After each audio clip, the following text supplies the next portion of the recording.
It's a concerning situation. The University Hospital of Northern BC is bursting at the seams. The Board for Northern Health has approved a series of measures to ease the pressure. Those measures include the creation of specialized teams to keep people out of the hospital when they don't really need to be there. Healthcare providers also have a few ideas of their own. The third floor of the Gateway Complex Care Centre is vacant at the moment, and from the perspective of Northern Health, that's a good thing. The rooms on this floor will be retrofitted to accommodate 11 new respite beds and 15 new complex care beds. It's one of a number of measures Northern Health will undertake to relieve some of the overcapacity at University Hospital of Northern BC, but that is just one measure.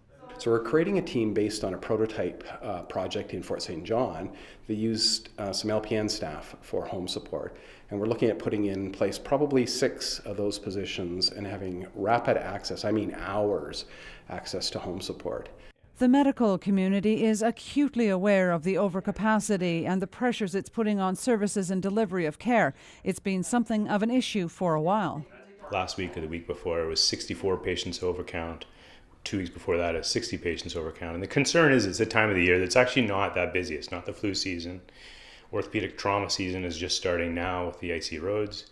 And so our concern is in a hospital of a little over 200 beds, we have somewhere in the order of 30% over numbers. Northern Health acknowledges there has been an unprecedented strain on acute care services at the hospital, the reasons for which cannot be attributed to a single source.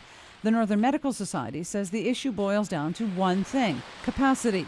But it will take political will and money to deal with it. Start building new operating rooms, including surgical floors. That would allow us to vacate our current surgical floors. Those could be used for family practice, for internal medicine. Furthermore, the now vacated operating rooms would provide a good space for radiology to expand, as well as a modern cardiac facility. Northern Health is also launching a master plan process which will look at every part of healthcare delivery at the hospital. We will be looking at all of the services to make sure we have the right capacity going forward. Looking at things like, do we have enough inpatient beds? Do we have enough space for outpatient services? And then what are the services over the next 10, 15, 25 years even? Michael McMillan says the review may take a year to complete and will involve input from the overall healthcare community, from providers to users. Cheryl Jan, CKPG News.